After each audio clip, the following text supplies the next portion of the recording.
દીવના ઐતિહાસિક Saint pole ચર્ચમાં ખ્રિસ્તી સમુદાયના લોકોએ ભગવાન ઈસુની યાદમાં પામ સન્ડેની ઉજવણી કરી શોભાયાત્રા કાઢી પ્રાર્થના કરવામાં આવી. પામ સન્ડે, પવિત્રતાની શરૂઆત અને ઈસ્ટરનો રવિવાર યેરુસલેમમાં ઈસુના વિજયી પ્રવેશની યાદમાં ઉજવવામાં આવે છે.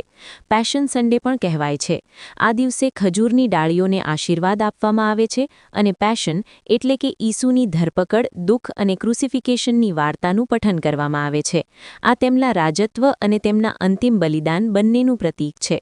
ઈસુનું રાજા તરીકે સ્વાગત કરવામાં આવ્યું હતું, પરંતુ થોડા દિવસો પછી જ તેમને વધસ્તંભે જડવામાં આવ્યા હતા.